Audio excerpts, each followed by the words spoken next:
le fondement de ta vie, que tu puisses être fondé sur la parole de Dieu. Alléluia. Parle au Seigneur ce matin. Dis-lui, Seigneur, je suis dans ta maison. Je vais t'entendre. Ouvre mon entendement.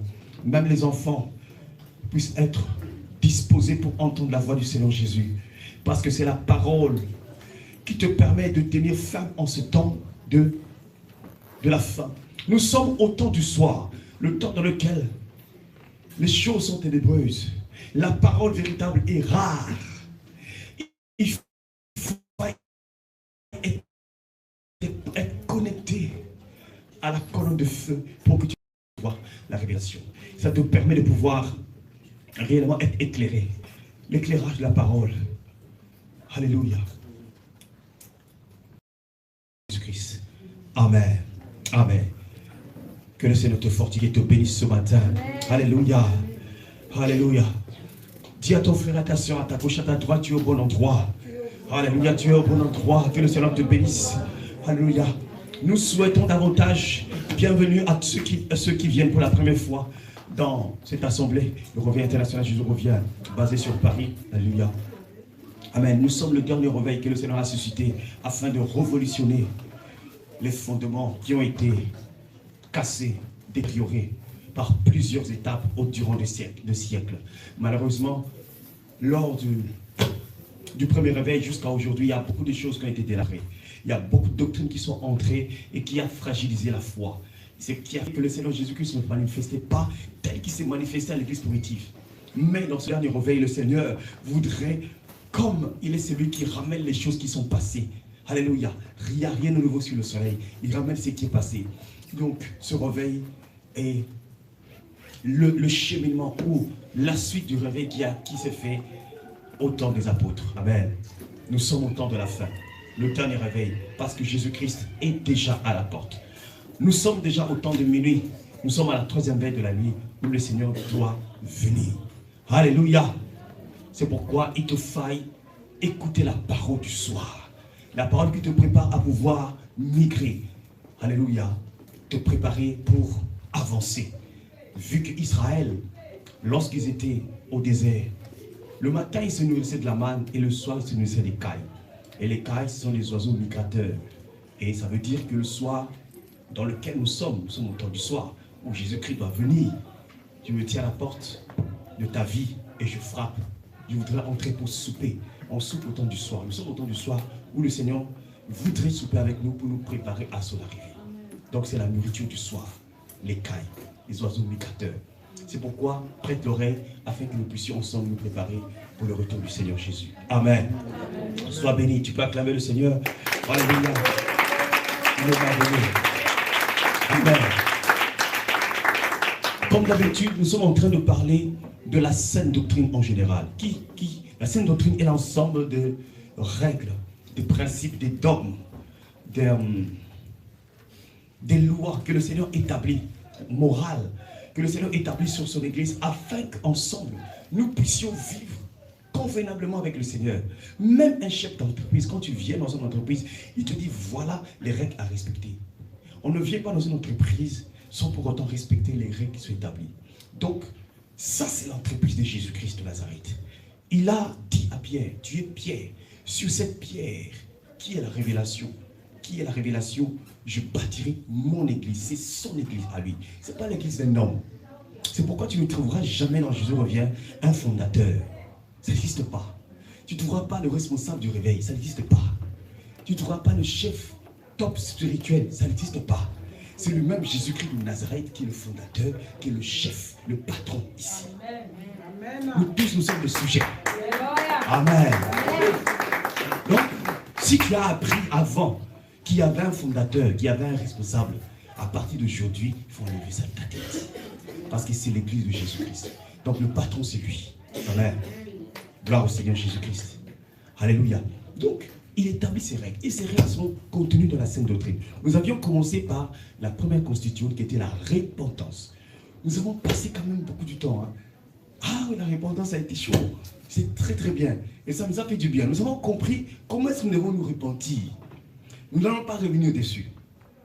Mais aujourd'hui, nous allons passer à la deuxième constituante, qui est par la la moindre, mais qui est le point de départ de tout. Ça va, précieuse?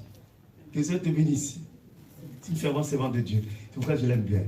Amen. Il chante aussi bien. Alléluia. Je te rends gloire. Ah, voilà. Donc quand tu chantes ça, alléluia, dis-toi que c'est notre soeur qui aime bien chanter ça. Amen.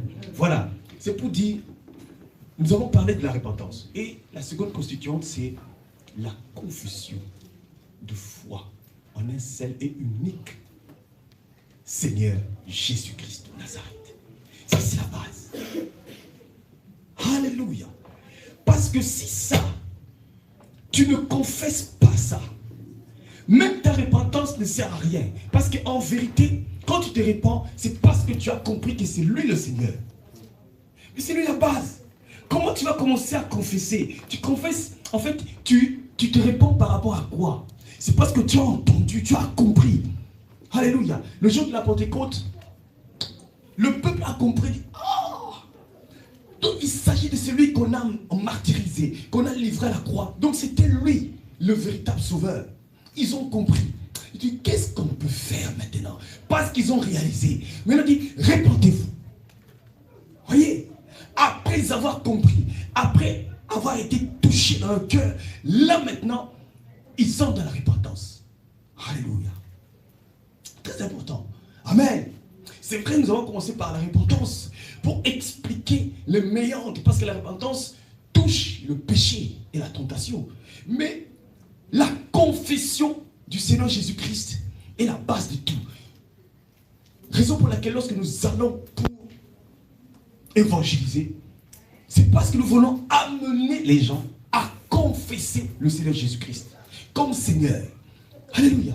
Nous parlons du péché, nous parlons des choses, nous parlons. L'objectif est que quelqu'un réalise et confesse.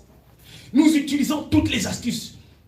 Alléluia. Dans lequel nous présentons comme des appâts aux hommes pour dire, voilà le péché, répentez-vous, répentez-vous.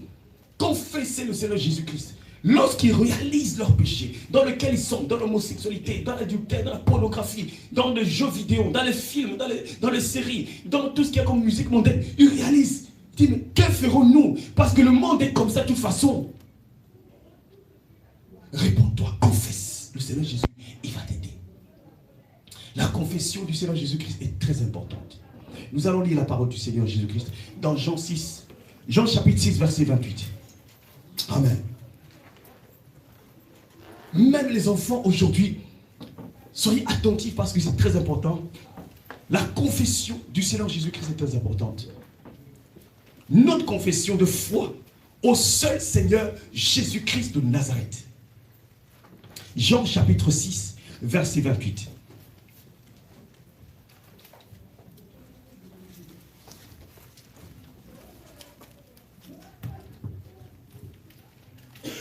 Jean chapitre 6, verset 28. J'ai lu la parole du Seigneur avec respect. Et ils lui dirent, que devons-nous faire pour faire les œuvres de Dieu? Oui, on continue. Le 29 aussi, oui. Que devons-nous faire pour faire les œuvres de Dieu? Jésus leur répondit, l'œuvre de Dieu, c'est que vous croyez en celui qui a envoyé. Ah!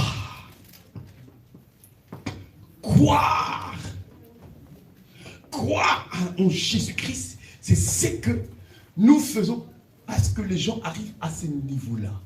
Nous sommes le produit marketing du Seigneur Jésus-Christ lorsque nous allons évangéliser. Pour que les gens voient et croient à Jésus-Christ et le confessent comme Seigneur et Sauveur. Notre Dieu veut que nous soyons son œuvre. Alléluia.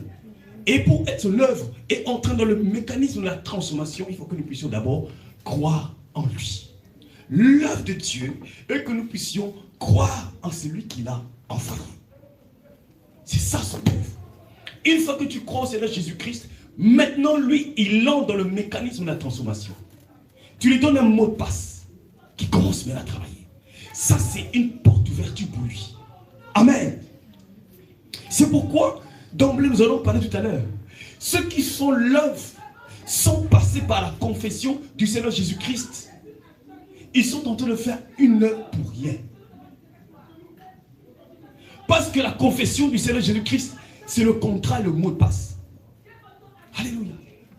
Tu peux donner tous les trésors du monde aux gens, même toutes tes richesses à l'Éthiopie.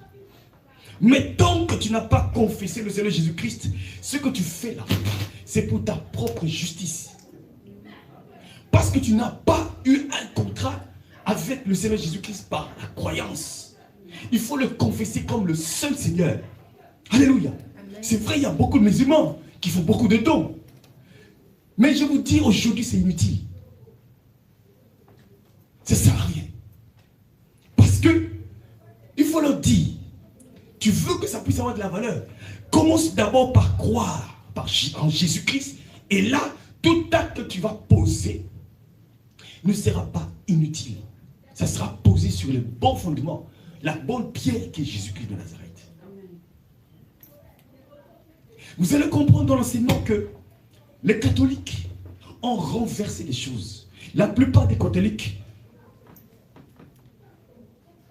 font leur profession de foi ou pensent qu'ils sont sauvés à travers des pratiques qu'ils font le jour. Je viens à l'église, je donne mon offrande, je rencontre le prêtre, mais ils n'ont pas cette relation ou cette foi avec le Seigneur Jésus-Christ. Ils n'ont pas un attachement, ils n'ont pas réellement connu le véritable Dieu. Et ça fait que tout ce qu'ils font, ça ne sert absolument à rien. Ils ont renversé les choses. Alléluia. Faire les œuvres, c'est une bonne chose. Mais il faut faire les choses dans l'ordre que le Seigneur voudrait. Pour que tu ne puisses pas te mettre dans la tête que si tu es sauvé, c'est à cause des œuvres que tu fais. Non. C'est la foi que tu as au Seigneur Jésus-Christ qui te sauve. Et après, une fois que tu es sauvé par la foi, automatiquement et naturellement, tu manifestes les œuvres de la croyance. C'est normal. Ça ne peut pas être le contraire. Amen.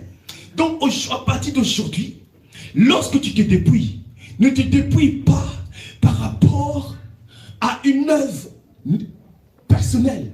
Dépouille-toi parce que tu crois et tu as foi au Seigneur Jésus. Tu le fais pour lui. Voyez, ça c'est important. Sinon, ce dépouillement que tu fais, vous allez voir tout à l'heure, ce sont des œuvres mortes. Ça arrive.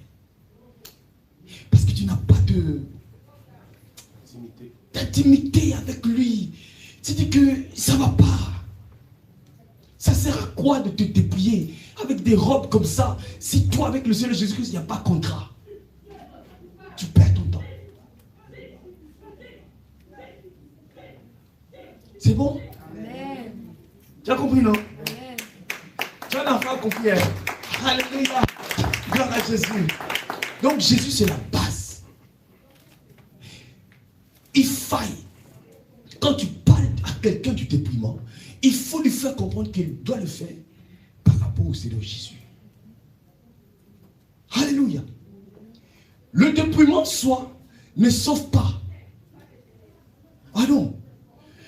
Il faut ta foi en Jésus t'amène à te dépouiller. Quand le Seigneur te... Vous allez voir les œuvres de la foi. Parce qu'en réalité, dans les œuvres de la foi, l'obéissance à sa parole. Parce que tu as cru en lui, c'est pourquoi tu te dépouilles. Pour le Père de la foi, ils ont posé des actes à cause de la croyance à ce Dieu-là. Ils ont posé des actes qui ont étonné. Tu te dépouilles parce que tu as cru en Jésus. Mais si tu le fais par force, par contrainte, tu es en train de te faire du mal. Tu te fais du mal. Mais lorsque tu vas le faire parce que tu as connu un homme qui t'aime, un homme qui t'a choisi, qui t'a connu depuis le sein de ta mère, tu vas le faire avec beaucoup de joie. Mais la plupart dans le réveil font le dépouillement par contrainte. Et ça, c'est très dangereux. Ah oui. Quand tu ne seras plus parmi nous ici, tu vas te retrouver tout seul au Liban, tu ne vas plus faire le dépouillement. Tu ne le feras plus. Parce que tu le fais pour que ton frère, ta soeur, pour que l'apôtre Abraham dise, ah, cette soeur-là, franchement, cette soeur. Si c'est pour les yeux des hommes, tu perds ton temps. Alléluia. Fais-le parce que tu as connu le Seigneur Jésus. C'est pourquoi nous parlons de la foi, de la confession de celui qui t'a connu. Et tu viens à lui. Et là, tu réalises que il y a les œuvres qui suivent. Amen. Amen. La confession de la foi. Lorsque nous allons dans Jacques 2, chapitre 21. Alléluia. Jacques 2, chapitre 21. J'ai lu la parole du Seigneur avec respect. Abraham, notre père, ne fut-il pas justifié par les œuvres lorsqu'il offrit son fils Isaac sur l'autel? Tu vois que la foi agissait avec ses œuvres et que par les œuvres la foi fut rendue parfaite. Ainsi s'accomplit ce que dit l'Écriture. Abraham crut à Dieu et cela lui fut imputé à justice et il fut appelé ami de Dieu. Voilà. Tout ce que Abraham a fait, c'est par la foi. Il a voulu sacrifier son fils par la foi. Alléluia. Heureux ceux qui croient sans avoir vu. C'est parce que nous avons confessé le Seigneur Jésus qu'aujourd'hui nous nous dépouillons du monde. Donc la foi au Seigneur Jésus, la confession de foi au Seigneur Jésus, c'est la base de toute action que nous posons. Que ce soit même la repentance, que ce soit même le dépouillement, que ce soit, en fait, tout est basé sur la confession de foi que nous avons en un seul et unique Seigneur Jésus-Christ de Nazareth. S'il y a quelqu'un ici qui croit à des arbres, à d'autres divinités, ta place n'est pas ici. Ici, nous croyons au Seigneur Jésus-Christ de Nazareth. Alléluia. C'était pour que nous puissions être sur la même longueur d'onde. Si tu as entendu que quelque part, on confesse aussi la foi à Joseph, à Marie, à XY, dis-toi, ça n'a rien à voir avec le royaume des cieux. Et c'est important que nous puissions remettre ces choses et que chaque chrétien puisse le comprendre. Alléluia. Gloire au Seigneur Jésus-Christ.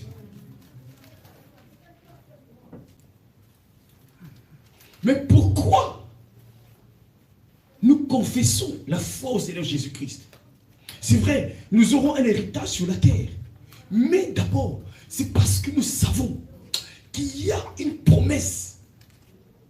Jésus-Christ nous donne la vie éternelle. Alléluia. Il est le bon berger. Il donne la vie à ses brebis. Quelle vie? La vie éternelle. La véritable promesse que le Seigneur nous a donnée, c'est la vie. Il n'y a pas plus grand. Il n'y a pas plus grande promesse. C'est la vie éternelle. Alléluia.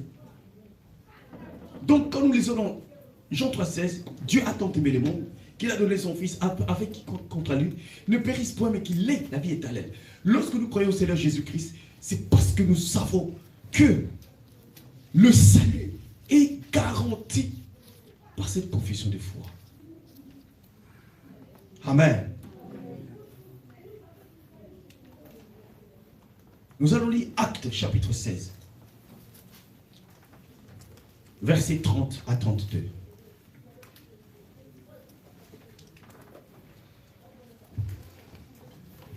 Actes chapitre 16, versets 30 à 32. J'ai lu la parole du Seigneur avec respect. Il les fit sortir et Dieu et dit, Seigneur, que faut-il que je fasse pour être sauvé? Paul et Silas répondirent, crois au Seigneur Jésus-Christ et tu seras sauvé, toi et ta famille. Et ils lui annoncèrent la parole du Seigneur, ainsi qu'à tous ceux qui étaient dans sa maison.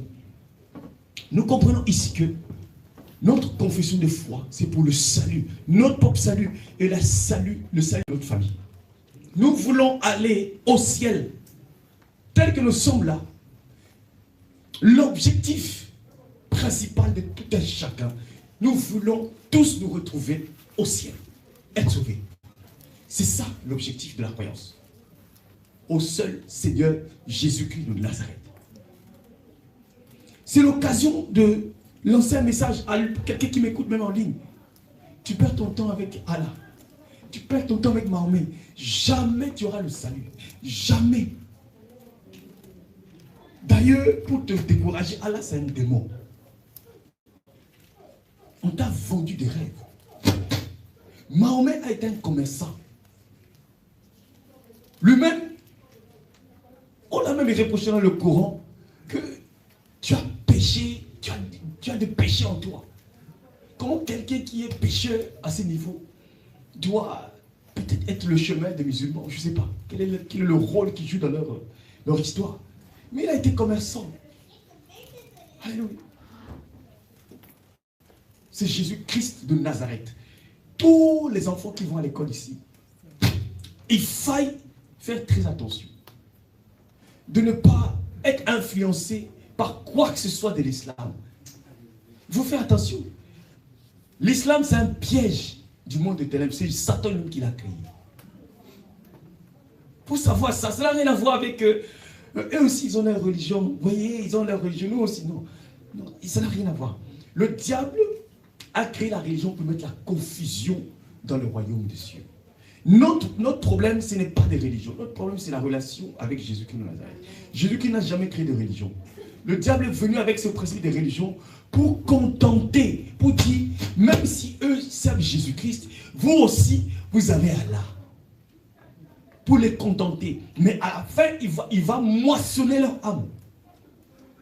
Pour contenter ceux qui sont en train de célébrer Bouddha, célébrer, je ne sais pas qui, il y a différentes sortes de religions. C'est l'adversaire qui a fait cela. Multiplier des religions pour que les gens se disent, mais vous aussi, ne jugez pas les autres religions. Ils suivent leur voie.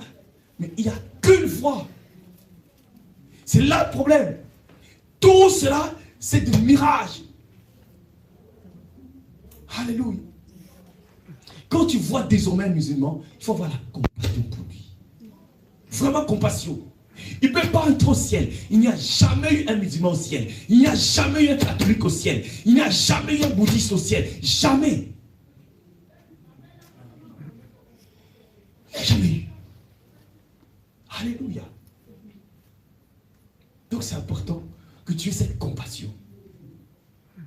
Refuse dans ta tête de te dire, et aussi, ils ont leur chemin. Non, le chemin là, ils sont déjà pour Satan. Ils appartiennent au diable. Amen. Donc voilà le message qu'il faille que nous puissions retenir ensemble pour la gloire du Seigneur Jésus-Christ. Le salut en Jésus-Christ de Nazareth. Alléluia.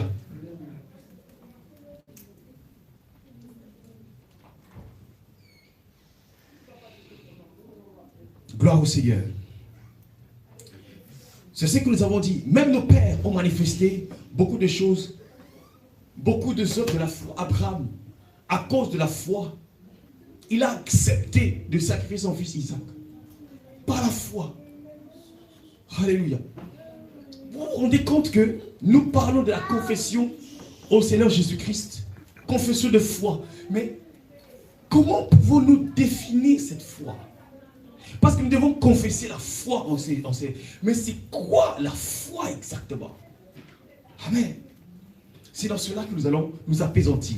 Pour que tous ensemble, jeunes et vieux, enfants, l'autre te dit, la foi c'est quoi? On dit que tu as foi au Seigneur Jésus-Christ. Mais la foi c'est quoi? Tu sois capable de répondre ça. Amen. Nous sommes dans Hébreux 11. Hébreux chapitre 11, premier verset.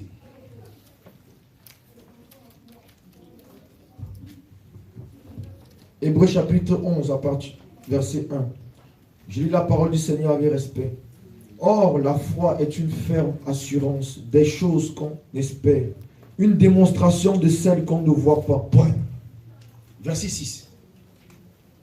Or, sans la foi, il est impossible de lui être agréable, car il faut que celui qui s'approche de Dieu croit que Dieu existe et qu'il est le rémunérateur de ceux qui le cherchent. Ah. Ferme assurance. Tu es assuré que quand tu crois au Seigneur Jésus, il n'y a pas de doute.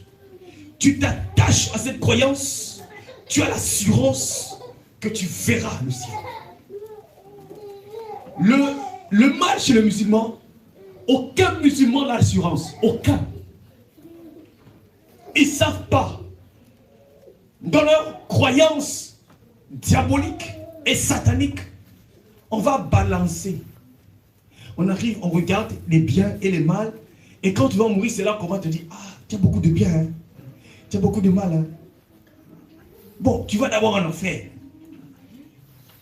Après, tu vas... Des bêtises. Vous voyez, aucun n'a cette assurance. Même le plus grand, il n'en a pas. Non. Tout musulman, doit passer par l'enfer. Vous saviez, non? Ah, Emmanuel, tu sais pas? Ah, voilà. Comment vous ne pouvez pas voir la compassion à ces gens-là? Le bouquin de malédiction leur dit, vous devez passer par l'enfer. Mais il y a personne qui comprend. Et on leur dit que quand tu vas mourir, il y a 12 vierges qui t'attendent. On se moque de Dieu quand même. Des gens se battent et se font éclater avec des bombes pour avoir 12 vierges. Il y a quelque chose qui ne va pas. Un véritable lavage de cerveau. Et les gens sont dans l'islam. Moi, je suis dans l'islam. Combien de fois nous sommes dans l'évangélisation? Ah, moi, je suis musulman, je suis dans l'islam. Ils ne savent pas. Voilà la compassion. Mais quand tu as la croyance au Seigneur Jésus-Christ de Nazareth, tu as la faible assurance. Lui te dit, je suis la vie. Avec moi, tu as la vie éternelle. Voilà, lui, il est clair au moins. Mais les autres, ambigus. Il n'y a rien. Mais des milliards meurent comme ça. Amen. Voilà le travail qu'on a. C'est énorme. C'est énorme ce travail. Tu as la faible assurance des choses que tu espères. D'abord, nous parlons de la vie éternelle. Tu espères la vie éternelle. Mais l'assurance, la faible assurance des choses que tu as demandées. Quand tu demandes au Seigneur quelque chose, tu as cette faible assurance que quand tu le proclames, ça se fait. Quand tu dis feu, c'est feu. Ça, c'est la foi. Ah oui. C'est par la foi qu'on déclare le tonnerre, qu'on déclare le feu, qu'on déclare que ton âme sort. C'est par la foi qu'on a l'assurance que les chaînes sont brisées. On ne peut pas faire ça comme ça, par simple incantation, où on est en train de faire des gris-gris. Non, non, non, non. C'est parce qu'on est assuré que ce qui se passe, quand on dit flèche, c'est flèche. On sait que celui-là qui est l'homme fort de ta vie, lui, demain, il va se réveiller. Il va t'appeler pour dire, qu'est-ce que tu m'as fait? Nous savons ce qui se passe dans le spirituel. Même si on n'a rien vu. Mais pour nous, on a cette faible assurance que ce que nous déclarons, ça se fait. Et la démonstration de ce qu'on ne voit pas. Tu n'as pas vu, mais tu vis comme si les choses étaient déjà appelées à l'existence. Tu le démontres dans ton attitude. Vis ta foi. Ça se vit, ça se démontre. Ce n'est pas quelque chose d'abstrait. Alléluia. Tu espères au royaume des cieux. Vis comme quelqu'un qui est du ciel. C'est de ça qu'on dit. La foi est d'abord pour les choses du ciel. Et après les choses matérielles, bien sûr. On appelle à l'existence des choses. Tu vis par rapport à ça. Alléluia. Donc la foi, c'est vie. C'est une vie. C'est le quotidien de quelqu'un. Amen. Amen. Donc on comprend que quand quelqu'un croit au Seigneur Jésus-Christ, c'est un homme de foi. Et tout ce qu'il fait, il le démontre. Amen.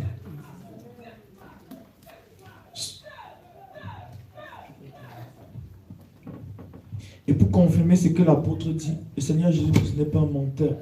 Juste pour revenir sur le fait qu'il disait feu, le feu descend. Tonnerre, le tonnerre descend. Lui dit qu'on ne voit pas, mais moi j'ai vu.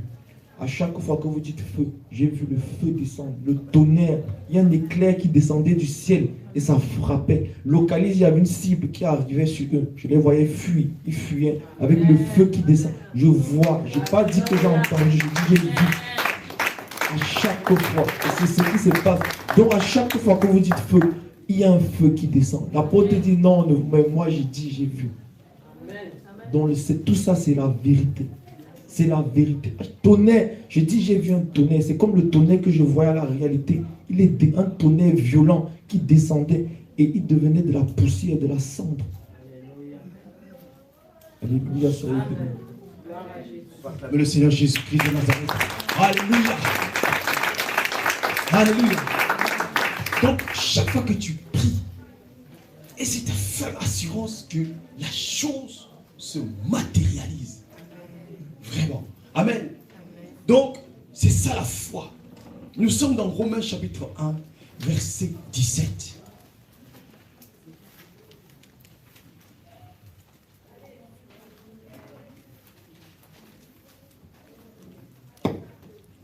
Romains chapitre 1, verset 17. Je lis la parole du Seigneur avec respect. Parce qu'en lui est révélée la justice de Dieu, par la foi et pour la foi, selon qu'il est écrit, le juste vivra par la foi. La foi, c'est vie. Vie par la foi. Vie par la foi. Que les circonstances, alléluia, même si le monde autour de moi s'écroule, même si au bout de mon parcours, je ne vois plus du tout un petit secours, je proclame, tu es Dieu. Ah, oui. C'est-à-dire que même si les choses sont gâtées, même si ta femme te quitte, ton homme te quitte, tes enfants te quittent, car je n'ai pas besoin de voir pourquoi. Je ne pose pas des questions du genre pourquoi. En toi je bâtirai tous mes espoirs. Je proclame tu es Dieu. Amen. Alléluia. Amen. Même si les hommes n'arrivaient plus à chanter ta louange, les chants d'oiseaux s'élèveront vers toi. Même si les hommes ne voulaient plus célébrer tes louanges, les pierres s'élèveront pour t'acclamer. Le temps peut s'arrêter, les étoiles tomber du ciel. Tu es Dieu, ton règne n'a pas de fin. C'est ça. Alléluia. Alléluia. Mais je vous dis que c'est lui qui a composé ces chants par l'esprit et au ciel. Et cette personne a fêté la Pâque.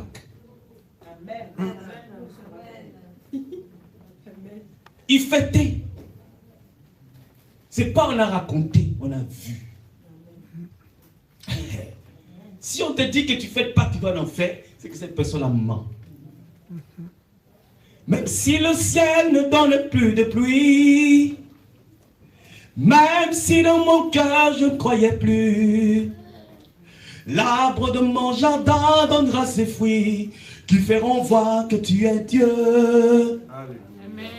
Même si tes promesses duraient longtemps, comme l'oiseau rare au soir du printemps, je sais que tu ne dépendras jamais du temps. Je proclame, tu es Dieu. Même si les hommes n'arrivaient plus à chanter ta louange, les chants d'oiseaux s'élèveront vers toi. Oh, même si les hommes ne voulaient plus célébrer tes louanges, les pierres se lèveront pour... Oh oui, le temps peut s'arrêter. Oh, et les étoiles tomber du ciel. Tu es Dieu, ton règne n'a pas de fin. Alléluia. Jésus. Alléluia. C'est ça. Que les circonstances de la vie ne puissent pas. Tu dois vivre ça. Alléluia. Amen. D'ailleurs, un chrétien sans tribulation, ce n'est pas un chrétien. Ça n'arrive qu'aux chrétiens. Ça fait partie du cahier de charge et du package du chrétien. Tu dois vivre ces choses. Lorsque tu ne vis pas ça, c'est que tu accompagnes le diable. Vous êtes ensemble, vous marchez. Amen, mets dans la main. Ah ouais.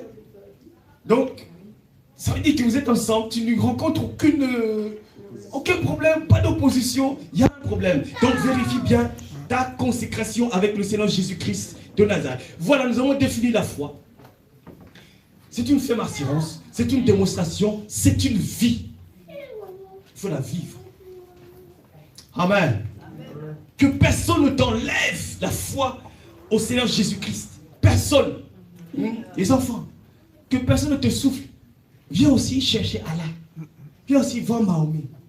Feu. Tu as compris? Tu dis feu. Voilà. Quelqu'un ne peut pas t'enlever de ça. Non. C'est une malédiction d'être avec Allah. Amen. Il faut rester au Seigneur Jésus-Christ de Nazareth. Amen. Gloire au Seigneur. Alléluia. Mais l'adversaire ne dort pas. Je vous ai dit ici, l'adversaire travaille dans l'infiltration et dans l'imitation. Il infiltre et il imite. Le Seigneur fonde son église. Mais lui dit, il a fondé son église. Je dois imiter aussi. Lui aussi, il doit fonder. Oui. Et il fonde, il appelle ça religion. Voilà, il diversifie. Il y a plusieurs religions. Plusieurs religions. Alléluia. Or, le Seigneur Jésus-Christ est venu fonder une relation avec lui, son église. Et dans son église, il met les œuvres que nous devons suivre, qu'on peut aussi abusivement appeler religion. Voilà. Ce sont des œuvres. Mais lorsque le diable parle de religion, ce n'est pas dans le cadre des œuvres dans le christianisme. C'est pour pluraliser un petit peu des pratiques. Parce que dans le christianisme, il y a une forme de religion. Parce que la bonne religion, c'est de pouvoir faire des œuvres de la foi. Il y a des œuvres qu'on fait. Ça, c'est vrai. Dans le christianisme, on peut parler ça comme ça. Mais quand le diable amène sa religion, c'est pour créer la confusion. Pour faire l'imitation. Faire aussi comme Dieu. C'est pourquoi il a créé l'islam. C'est pourquoi il a créé le catholicisme. Et il a appelé ça Église catholique. C'est lui qui a fait ça. Tu comprends maintenant, c'est le nom de Dieu. Le catholique, c'est lui-même qui a créé ça. Le diable. Tu comprends, hein? Voilà. C'est important de dire les choses vraies. Ça n'a rien à voir avec quoi que ce soit. Lui-même a créé. Amen. Alléluia.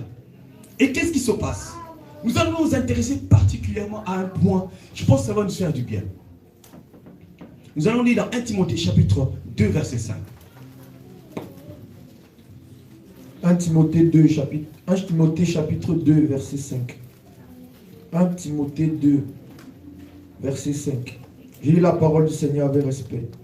Car il y a un seul Dieu et aussi un seul médiateur entre Dieu et les hommes. Amen. Jésus-Christ homme. Alléluia. On va encore aller dans Matthieu 1 chapitre 21. Matthieu chapitre 1 verset 21. J'ai eu la parole du Seigneur avec respect. Elle enfantera un fils et tu lui donneras le nom de Jésus. C'est lui qui sauvera son peuple de ses péchés. C'est lui qui sauvera son peuple de ses péchés. On va aller dans Actes chapitre 4 verset 11.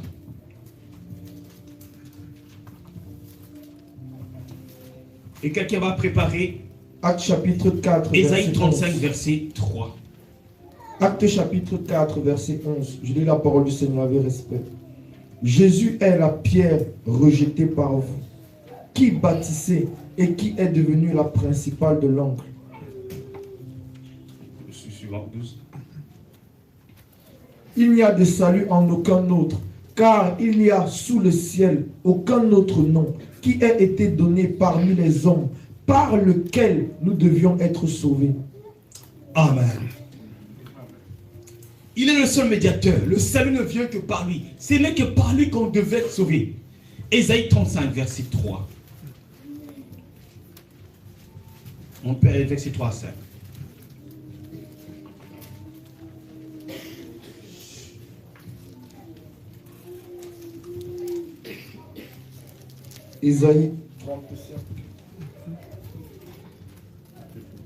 Ésaïe 35, verset 3 à 5.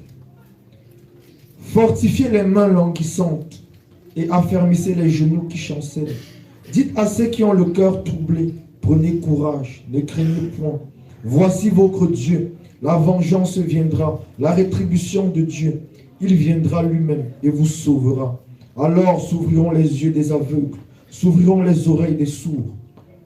Alors le boiteux sautera comme un cerf et la langue du muet éclatera de joie, car des eaux jailliront dans le désert et des ruisseaux dans la solitude. Il viendra lui-même et vous sauvera. Ésaïe avait prophétisé que votre Dieu lui-même viendra. Amen. Il n'y a pas de salut si ce n'est en l'Éternel des armées que Ésaïe avait déjà prophétisé. Il ne pouvait pas en être autrement. Quand Jésus-Christ est venu, les boiteux ont vu, les aveugles, les boiteux ont été guéris, les aveugles ont vu, et il y a eu beaucoup de miracles. Parce que déjà, la prophétie d'Ésaïe était annoncée, que l'Éternel des armées lui-même, Yahweh, devait venir sauver son peuple. Ce verset suffit en soi pour dire que Jésus-Christ que vous avez vu sur la terre, c'était Dieu lui-même. C'était Dieu lui-même. C'est pourquoi quand il vous disait, moi et le Père, nous sommes un, je rentre au Père. Si tu me vois, tu vois le Père. Dans le charnel, les hommes réfléchissaient dans le physique. Mais lui, il donnait son identité divine. Qui il était? Il était le Dieu qu'on avait annoncé dans l'Ancien Testament qui est venu. Alléluia. Il y a une constituante de la Sainte Doctrine qu'on appelle la divinité du Seigneur Jésus-Christ. Nous allons entrer dedans. Vous allez comprendre que le Seigneur avait un langage que les gens de cette époque ne pouvaient, même aujourd'hui les gens ne comprennent pas. Parce que la Bible a été claire, il sera un scandale et une pierre d'achoppement pour plusieurs. Parce que les gens ne comprendront pas son langage. Il parle comme par un langage ordinaire. Alléluia. Son langage n'est pas notre langage. Et c'est pourquoi les gens expliquent son langage physiquement. Et quand tu expliques son langage à lui physiquement, tu ne peux pas le pénétrer ni connaître sa révélation. Philippe, depuis que je suis avec vous, tu ne m'as pas connu. Celui qui me voit, voit le Père. Lui, il s'arrête là. Mais si tu n'entres pas dans la révélation, tu dis, mais il a dit ça, mais est-ce qu'il a dit il est Dieu? Mais il a dit il est Dieu. C'est ça. Il a dit. Mais lui, il veut que les hommes aillent le chercher. Il se révèle à qui veut aller vers lui. Si toi tu restes Dieu musulman, tu es en train de faire des débats stériles, tu ne vas pas vers lui pour entrer dans sa relation avec lui, tu ne le connaîtras pas. Il est Dieu, il est majestueux, il est Seigneur. Il se révèle à qui il veut. Il n'est pas dans les débats des rues. Il est quand même Seigneur. C'est là. Alléluia. Lui-même, exprès, il parlait en parabole pour que certaines personnes ne comprennent pas. Mais dans le secret, il expliquait les choses. Il est le véritable Dieu. Donc c'est pour dire que déjà dans Ésaïe, il annonçait qu'il viendrait et que ce serait lui qui sauverait. Il est le seul médiateur. Mais les catholiques ont trouvé une véritable trouvaille. Ils ont trouvé quelque chose pour trouver que Marie est aussi un canal. Un canal. Malheureusement, plusieurs sont tombés dans ça. Amen. Plusieurs sont passés par l'église catholique. Et plusieurs qui ne sont pas passés par la délivrance ont encore l'esprit du catholicisme ici. Alléluia. Il y a encore cet esprit du catholicisme. Toute personne qui est passée par l'église catholique est enchaînée dans le monde Armstrong. C'est le domaine marial. C'est là-bas.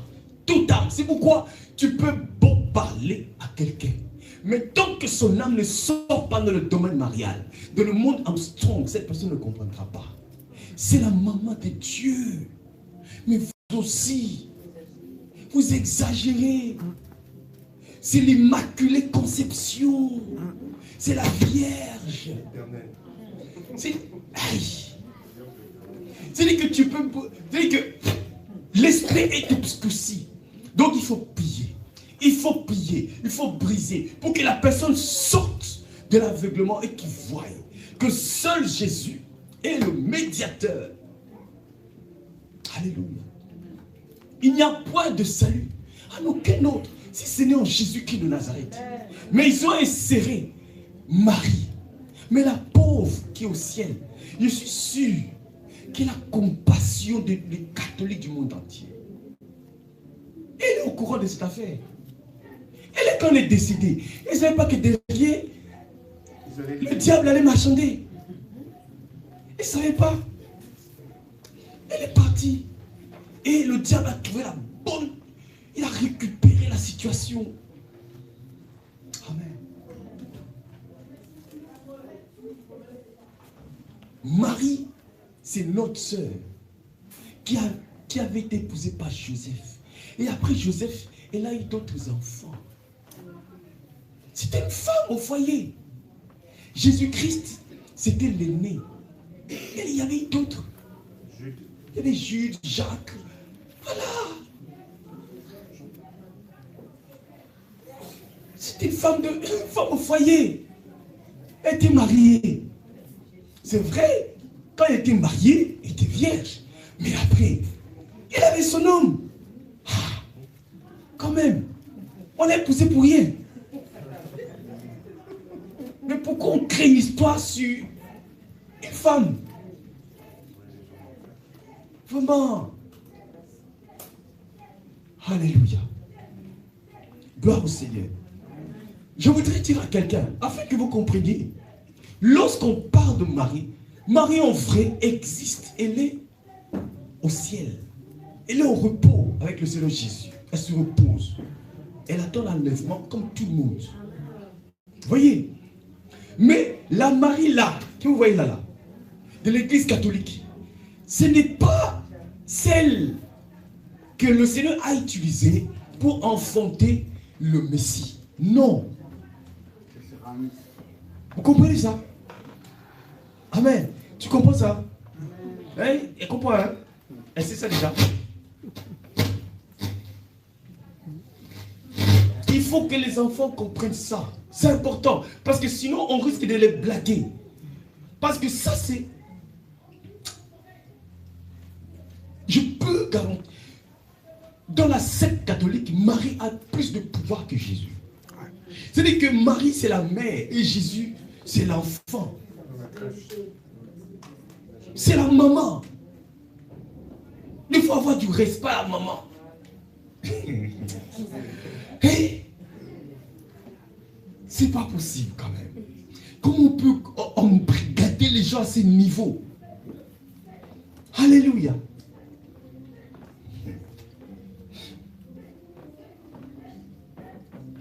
Quand vous entendez dans la mythologie, on parle de Astarté. Il s'agit d'elle. La Marie là que vous voyez à l'église catholique là, quand on parle de Astarté, c'est elle. Dans les mythologies, je ne sais pas, égyptiennes ou grecques ou je ne sais pas quoi là. C'est elle. C'est... Voilà. Quand vous entendez parler de Astaroth, c'est elle encore. Isis aussi, en Égypte. La reine du ciel, c'est elle. En fait, elle a multiplié des noms pour mettre la confusion. Et très souvent ici en France, on parle de Marie Margouet. On parle de ça. Vous savez qu'il y a quelqu'un qui a bien fait le monde. Je vais faire un tempo. Ceux qui ont fait le monde vont comprendre. Hein? Ils vont comprendre. Et cette personne qui a chanté ça est à l'enfer. Elle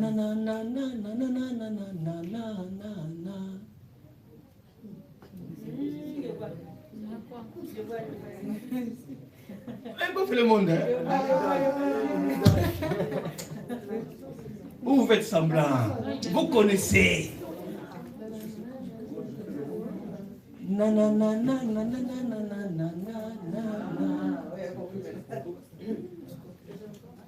Homme de Dieu, tu as compris, Idriss? C'est franco ou...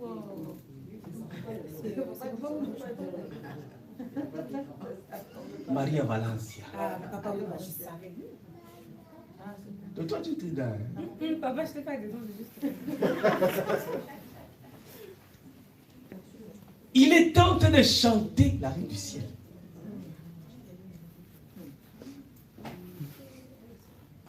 Homme de Dieu, tu as entendu ça? Moi, je n'ai pas fait le monde. Ouais. C'est pas que je suis ça, mais je n'ai pas fait le monde. Ok. Mes parents m'ont cadenassé, je ne sortais pas. Je suis sorti de mes parents, je suis rentré à l'église. Je n'ai pas fait le monde. Gloire à Jésus. Amen. Ok. En tout cas, c'est une grâce. Bon, nous là, on a un peu...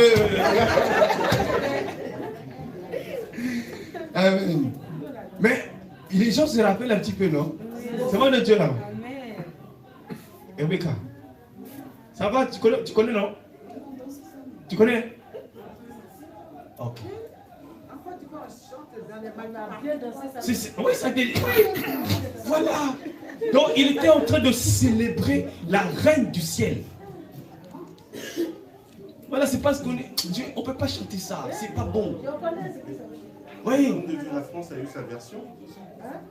Il y a eu sa version, puisque en France, ce n'est pas le nom qu'on utilise, c'est un autre nom qu'on utilise, c'est un nom Aïcha. Oui, et il y a une chanson très célèbre. C'est ça. Oui, Aïcha, c'est lui, c'est elle. Aïcha, c'est elle. C'est elle. Aïcha, c'est elle. Donc si tu as chanté, ça veut dire qu'elle a dirigé le monde par la musique. Ça veut dire qu'elle est partout. Donc dans le monde entier, chaque pays a un nom. Et c'est pourquoi, un jour, je pense qu'à la veillée, on va déterrer les esprits d'arrêt du ciel ici, là.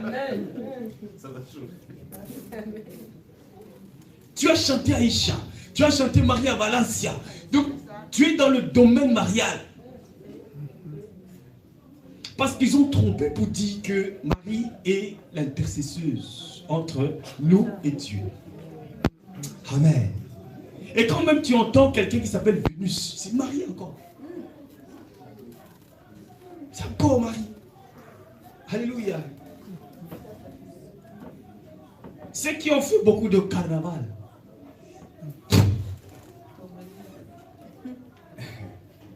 Macarena.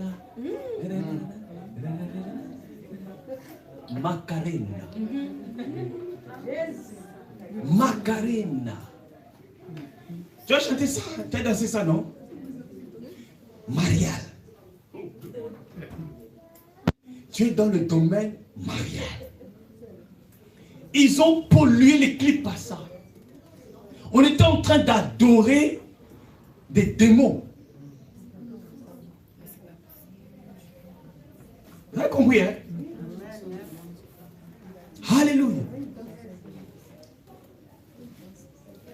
Les gens du côté du Brésil, Portugal, voilà, c'est un peu, machin, tout ça, Macarena, machin, tout ça, le carnaval. La Réunion aussi, dans ça. Qui? Lui de la Réunion. Lui de la Réunion encore. Oui, parce qu'ils font le mélange Vraiment. chinois. Vous voyez à quel niveau elle a envahi le monde. Amen. Et les musiciens chantent cette dame. Il y a quelque chose qui m'a choqué. Encore moi, j'ai fait ça à l'époque. Mais ça, je peux me permettre de fredonner pour que nous comprenions. Pour ceux qui ont vécu un petit peu en Afrique. Femme noire, femme africaine, oh toi ma mère, je pense à toi. Oh Dama, oh ma mère, toi qui me portas sur le dos. C'est vous. Il y en a en poésie à l'école, tout le monde a ça. On apprend ça à l'école. Femme noire, c'est elle. C'est elle. Donc, ça a été introduit même dans les enfants.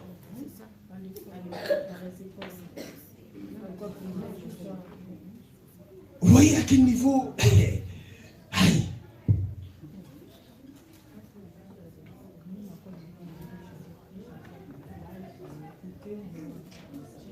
Pour contenter les Africains, on dit femme noire.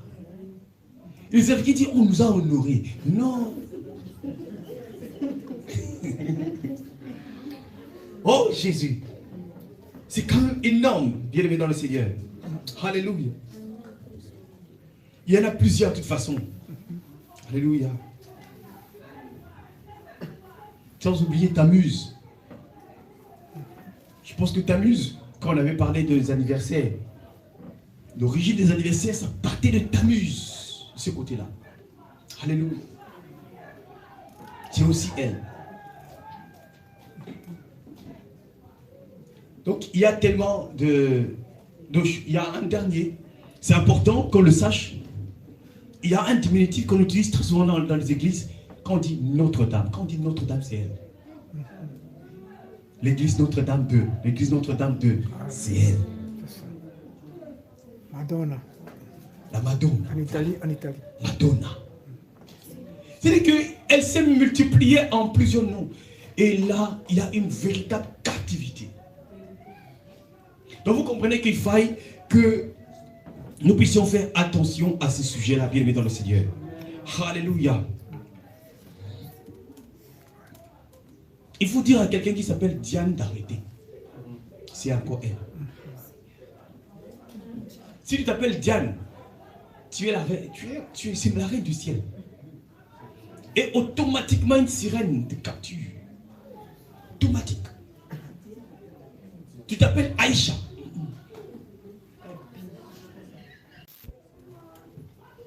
Alléluia. Je pense qu'on a compris cela. Amen. Alléluia. Gloire au Seigneur. C'est important de le savoir. Ça permet d'ouvrir l'esprit. Les enfants, vous avez compris. Non, il ne faut pas chanter des choses ou embrasser des choses dont tu ne connais pas la signification. Tu entres dans un domaine de la captivité sorcellerie sans le savoir. Donc, faites attention. Amen. Alléluia. Gloire au Seigneur Jésus. Nous avions dit que la foi sans les œuvres, elle est morte. Mais c'est quoi les œuvres de la foi? Et c'est important que nous puissions en parler aujourd'hui. Des œuvres de la foi. Nous allons aller dans Jacques, chapitre 2, verset 17. Jacques chapitre 2, verset 17. J'ai la parole du Seigneur avec respect. Il en est ainsi de la foi. Si elle n'a pas les œuvres, elle est morte en elle-même. Mais quelqu'un dira, toi, tu as la foi et moi j'ai les œuvres. Montre-moi ta foi sans les œuvres et moi je te montrerai la foi par mes œuvres. Amen. Jacques chapitre 2, verset 20. Verset 20. Veux-tu savoir, ô homme vain, que la foi sans les œuvres est inutile? Abraham, notre père, ne fut-il pas justifié par les œuvres lorsqu'il offrit son fils Isaac sur l'autel? Verset 26. Comme le corps sans âme est mort, de même la foi sans les œuvres est morte. Amen. Donc, on comprend que lorsque quelqu'un... on cherche Éphésiens chapitre 2, verset 8. Lorsque quelqu'un a la foi, nous devons manifester des œuvres. Nous devons les manifester. Parce que si tu ne le manifestes pas, cette foi meurt et n'a même pas de valeur. Tu ne peux pas me dire que tu crois au Seigneur Jésus-Christ de Nazareth et tu as la foi en lui si tu ne manifestes pas les œuvres. Il y a des œuvres qui doivent être claires, qui montrent que cette personne réellement a la foi au Seigneur Jésus-Christ de Nazareth. Alléluia. Amen. On doit voir les œuvres, on doit voir les actions posées. Abraham, notre père, il a cru au Seigneur et il a posé des actes. Noé, il a cru, il a posé des actes. Tous ceux qui nous ont précédés ont cru et ont posé des actes. nous aussi, si nous disons que nous croyons réellement au Seigneur, nous devons le manifester. Amen. Nous devons le montrer par le quotidien. On doit voir cela. Il faut même à l'école, on sente que cette personne, parce que tu crois au Seigneur Jésus-Christ, on sent l'honnêteté en toi. Toi, à l'école, si tu ne sais pas, tu ne regardes ni à gauche ni à droite, tu ne triches pas. C'est un acte de foi. Tu as cru au Seigneur Jésus, tu obéis à sa parole. C'est parce que tu crois en lui que tu ne le fais pas. Mais toi, à l'école, tu triches comme les autres. Tu regardes sur la feuille de l'autre. Quand le professeur te reproche, tu lui reprends méchamment. Ce n'est pas un acte de foi. Quelqu'un qui a la foi au Seigneur Jésus-Christ respecte sa parole. La parole du Seigneur demande à ce que nous puissions respecter les autorités. Ça fait partie des œuvres de la foi. Quand tu constates quelqu'un qui déraille dans la parole de Dieu et qui ne la respecte pas, il y a un problème de foi. Tu peux beau me dire que tu as la foi au Seigneur Jésus-Christ, mais quand tu ne respectes pas ses commandements, tu n'as pas de foi. La foi doit être jaugée par les actions que tu poses. Pas le contraire. Tu ne peux pas commencer à poser des actes sans que tu aies préalablement eu la foi au Seigneur Jésus-Christ.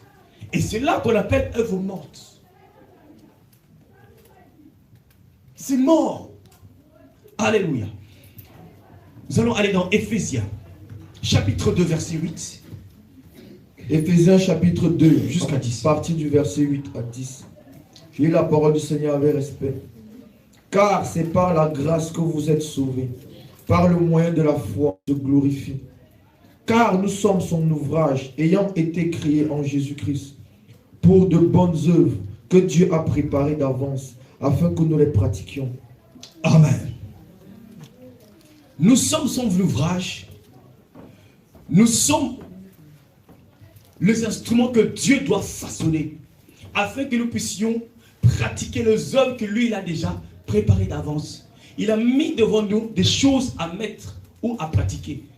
Laissons-le nous façonner, nous transformer. Lorsque nous croyons en lui, c'est parce que nous acceptons ce qu'il puisse nous travailler, pour que nous puissions être des personnes utiles pour son œuvre. Nous sommes ouvriers avec le Seigneur. Lui-même va nous travailler pour faire des bonnes œuvres. Amen. Si nous devons parler des œuvres de la foi, il y en a plusieurs œuvres, mais on peut les généraliser. Le respect de la parole de Dieu. Ça, c'est quasiment la première œuvre de la foi. Quand tu constates quelqu'un qui respecte scrupuleusement les saintes écritures, ça dénote de la foi. Parce que la foi vient de ce qu'on entend. Parce que tu as entendu la sainte doctrine. C'est pourquoi tu te dépouilles. Amen. Parce que tu as entendu la sainte doctrine. C'est pourquoi tu payes ta dîme. C'est pourquoi tu fais ta repentance. C'est pourquoi tu donnes tes offrandes. C'est pourquoi tu fais l'aumône. C'est pourquoi tu fais les... C'est à cause de la foi au Seigneur Jésus-Christ. Oh, la foi vient de ce que tu as entendu de la parole de Dieu, qui te donne des orientations, des directions. Et là, tu obéis. Cette obéissance, c'est l'œuvre de la foi. Tu dois obéir. Amen. Lorsque tu constates quelqu'un qui désobéit sciemment et qui refuse de pouvoir respecter les recommandations du Seigneur Jésus-Christ, il y a un problème de foi. Alléluia. C'est très important, bien aimé dans le Seigneur. Donc, à partir d'aujourd'hui, tout ce que tu fais, il faut que ce soit basé réellement sur la foi que tu as au Seigneur Jésus-Christ. Pas sur autre chose. Tu le fais par la foi. Amen. Par la foi. Amen. La dîme que tu donnes, l'offrande, ce n'est pas une contrainte. La foi. Ils ne sont pas contraints. Si tu rentres dans la contrainte, c'est que c'est plus une histoire de foi. Non. Pose ton acte par la foi. Alléluia. Ça, c'est le premier point. Le respect de la parole de Dieu, de la sainte doctrine, de recommandation, des ordonnances du Seigneur. Lorsque tu le respectes, ça dénote vraiment de ta foi, des œuvres de la foi. Le deuxième point, c'est un point important où nous devons tous ensemble vraiment ouvrir nos yeux et bien comprendre. C'est le renoncement aux œuvres mortes. Les œuvres mortes. Malheureusement, dans nos églises, il y a trop d'œuvres mortes. Il y en a trop. Et c'est énorme. Alléluia. La Bible dit dans Proverbe 14, verset 12. La Bible dit, telle voix paraît droite devant un homme, mais la fin, c'est la voie de la mort. La voie que toi, tu trouves que c'est bien pour toi. Mais la fin, c'est la mort. Parce que tu te donnes une très haute estime de la voie que tu veux suivre. Or, c'est la voie de l'Éternel qui donne la vie. Lorsque tu suis ta propre voie, ou tu exerces ta propre justice, cette justice t'amène à la mort. La Bible déclare dans Ésaïe 64, nous sommes tous comme des impies, et notre justice est comme un vêtement souillé. Nous sommes tous flétris comme une feuille, et nos crimes nous emportent comme le vent. Alléluia. Notre justice est comme un vêtement souillé.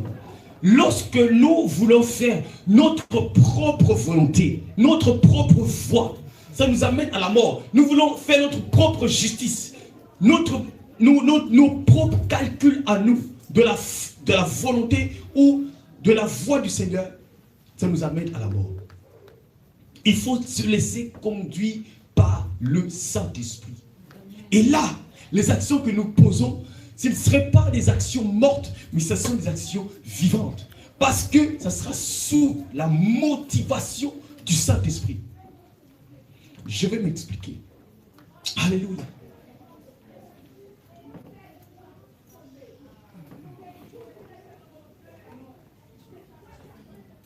Lorsque même tu veux prier, la Bible dit, lorsque tu pries, ne fais pas comme les pharisiens hypocrites qui aiment prier pour que les gens puissent le voir. Sachez qu'ils ont déjà reçu leur récompense.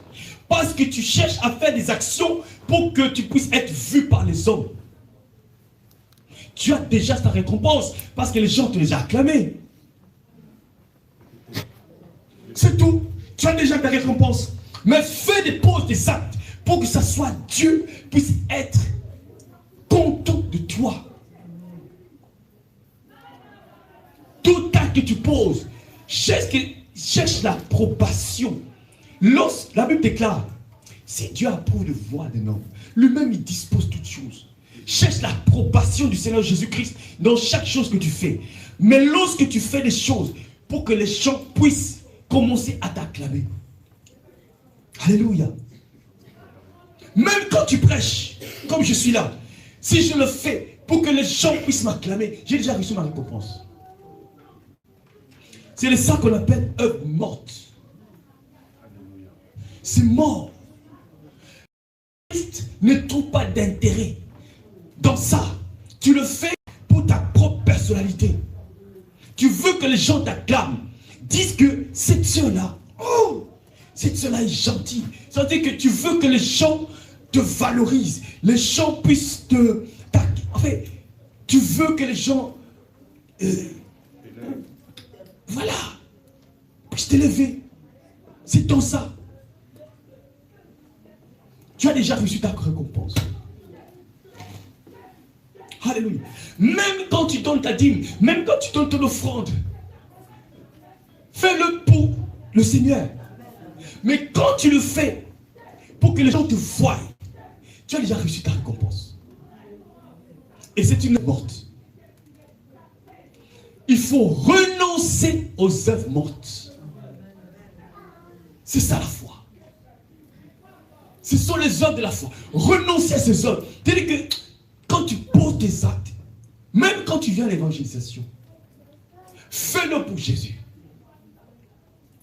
Parce que le jour où on va te vexer, ça ne va pas te toucher parce que tu fais pour Jésus.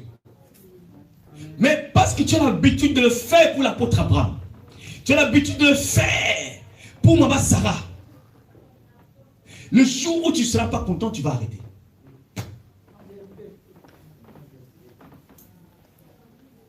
Œuvre morte.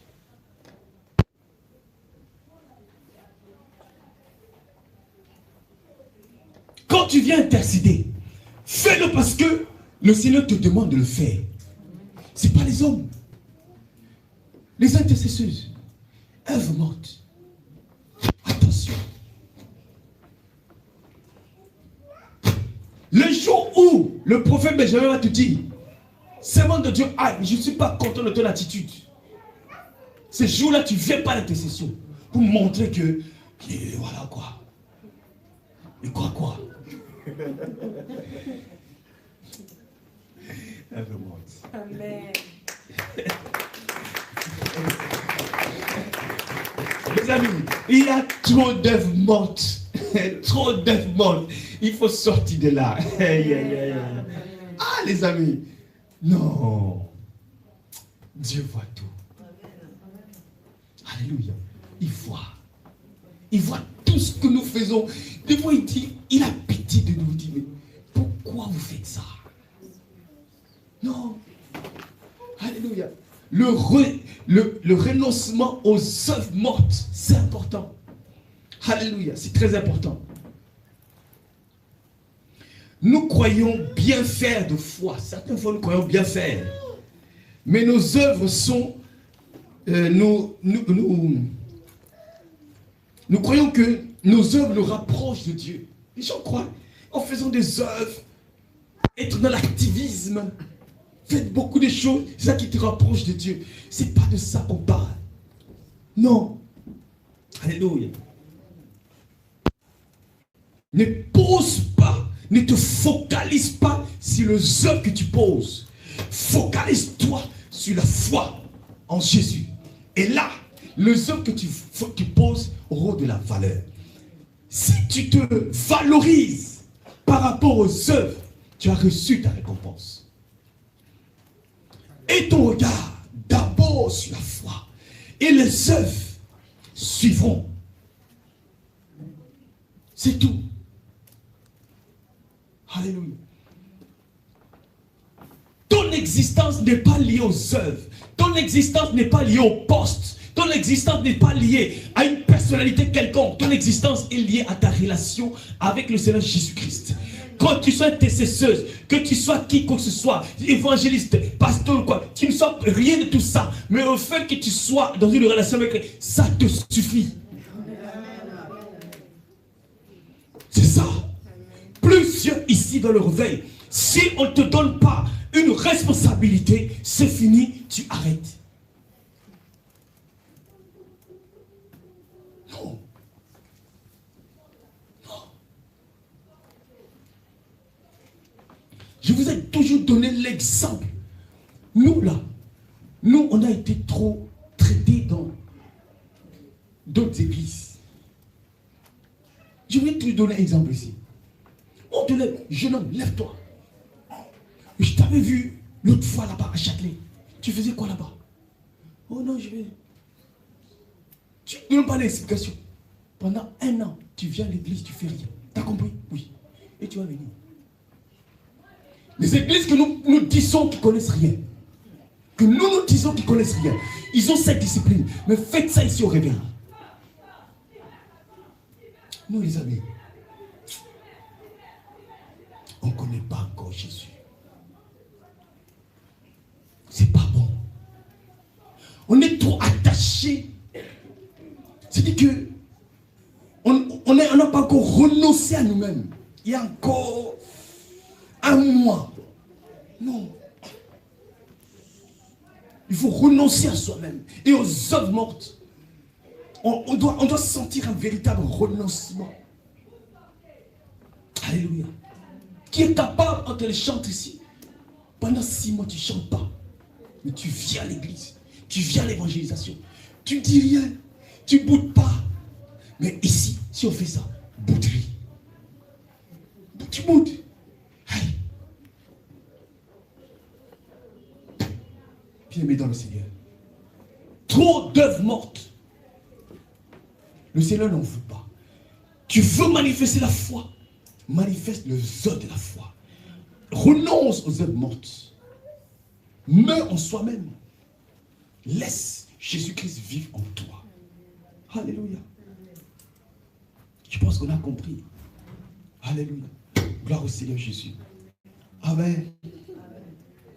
Je pense qu'il y a beaucoup d'exemples qu'on peut donner sur cela. Gloire au Seigneur Jésus-Christ de Nazareth. Mais nous allons certainement nous arrêter sur ce point. Amen. Nous allons nous arrêter sur ce point. C'était pour éclaircir à chacun de nous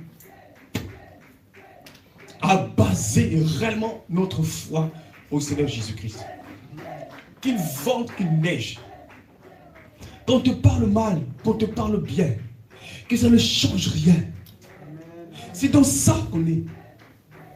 Parce que c'est le Seigneur Jésus-Christ qui nous a appelés. Et posons des actes pour plaire au Seigneur Jésus. Vraiment. Que cet enseignement sur la foi, la confession de foi en un seul Seigneur Jésus-Christ puisse encore nous révolutionner, nous positionner et nous faire effacer sur quoi que ce soit. Nous ne faisons pas des choses pour plaire à l'apôtre Abraham. Qu'on va faire, ah, homme de Dieu, ah, tu sais, ce qui s'est passé là-bas à Paris, c'était moi. C'était moi qui ai fait ça. Tu cherches quoi? Je cherche quoi? Maman, je cherche quoi? C'est ça. Cherchons que ce soit Dieu, Jésus-Christ de Nazareth, qui puisse t'approuver. C'est tout. Sois même héros ou héroïne dans l'ombre. Amen. C'est ça. Tout. Même si on ne te connaît pas, on ne sait pas, mais Dieu voit. Il a dit, si tu veux prier, entre dans ta chambre, ferme la porte, entre dans l'intimité. Dieu qui te voit dans le lieu secret t'exaucera.